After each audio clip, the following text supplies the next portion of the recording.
There is a fascinating aspect of sacred geometry known as Metatron's cube, and this is what it looks like.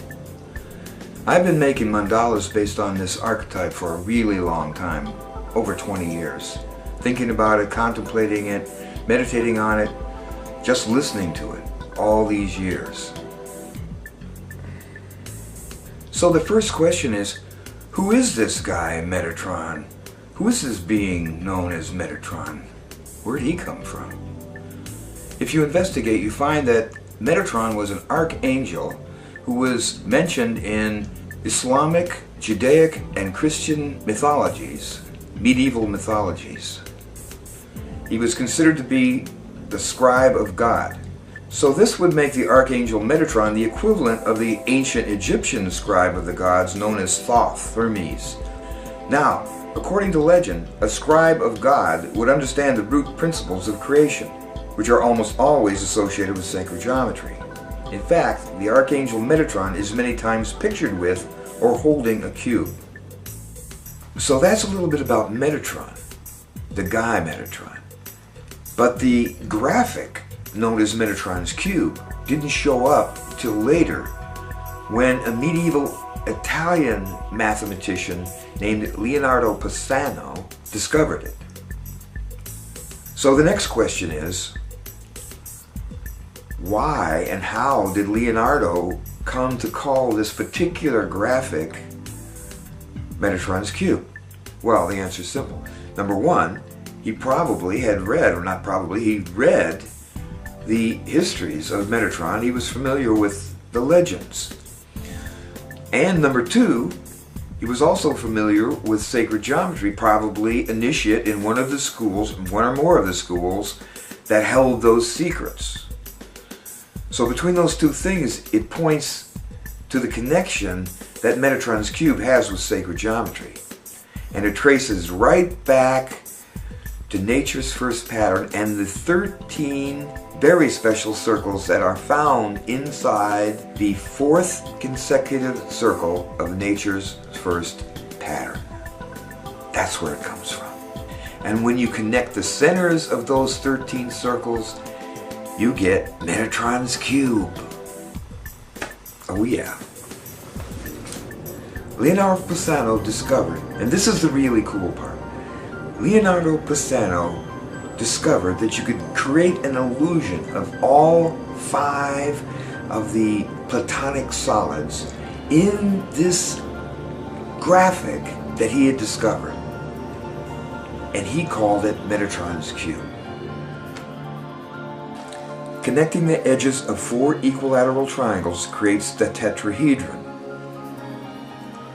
Connecting the edges of 6 squares creates the hexahedron, or cube. Connecting the edges of 8 equilateral triangles creates the octahedron. Connecting the edges of 12 pentagons creates the dodecahedron. And connecting the edges of 20 equilateral triangles creates the icosahedron. Wow. Look at that. That's a tetrahedron. That is a tetrahedron. 4 sides. This is the root crystalline archetype right here. 3-dimensional sacred geometry, very close to source. Extremely close to source.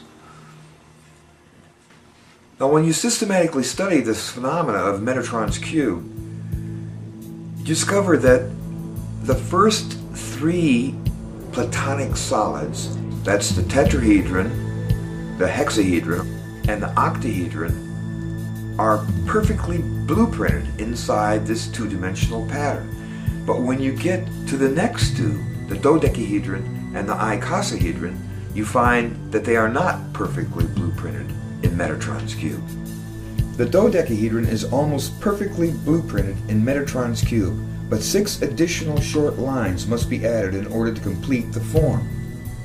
The icosahedron is another story, as the illusion is definitely not an accurate blueprint. This fact discourages many of the most investigative students of sacred geometry and causes some of them to negate the significance of Metatron's cube. This is very understandable, but I believe unfortunate. So one of my major goals for this piece is to reestablish the credibility of Metatron's cube. And this is the whole key right here. Metatron's cube is a transcendental form. It naturally reduces in size, smaller and smaller and smaller Metatron's cubes, and larger and larger and larger Metatron's cubes, all relating to one another empirically, expanding all the way to infinity and all the way into infinity. And with the additional centers that those transcendental aspects of Metatron's cube create, it's very easy to get a perfect blueprint of both the dodecahedron and the icosahedron. This is really significant, and this makes Metatron's cube actually work as a perfect blueprint. Now this is the most interesting and esoteric point as far as I'm concerned. Metatron's cube beautifully illustrates the mental nature of the universe through this unfolding of two-dimensional realities into three-dimensional realities. Very interesting, very important. To back that up, let me read this little paragraph and tell you a story about the invention of the piano. That's a good one. Bartolomeo Cristofori di Francesco of Padua, Italy, developed the first major piano from the harpsichord around 1720. This major innovation was conceived when the inventor experienced a blinding flash of revelation, which he called the pianoforte. So I can imagine that Bartholomew woke up one night out of a dead sleep, wide awake. He says, Maria, Maria, I've got it. I've got it. We'll strike the strings with little hammers. We won't pluck them. No, we won't. We'll strike them with little soft mallets. This is big, Maria. So Maria thought he was mad, of course, and so did a lot of other people. But that didn't bother Bartholomew. Oh no. He held this idea in his mind. He wouldn't let go of it.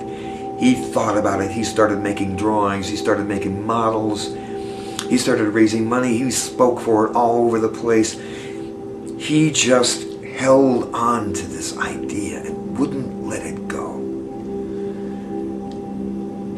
And out of his mind precipitated this invention of his called the pianoforte. Is that amazing? That is the way it works. Beautiful illustration of the way the universe works. The piano could never have become a reality until it was first mentally conceived. Conceptual ideas on all levels always precede manifest realities. And this is the nature of the universe. The Hermetic axiom reads, the all is mind, the universe is mental. And Metatron's cube is teaching us about this conceptual mental nature of the universe. And the current experiments in quantum physics are also teaching us this exact same thing.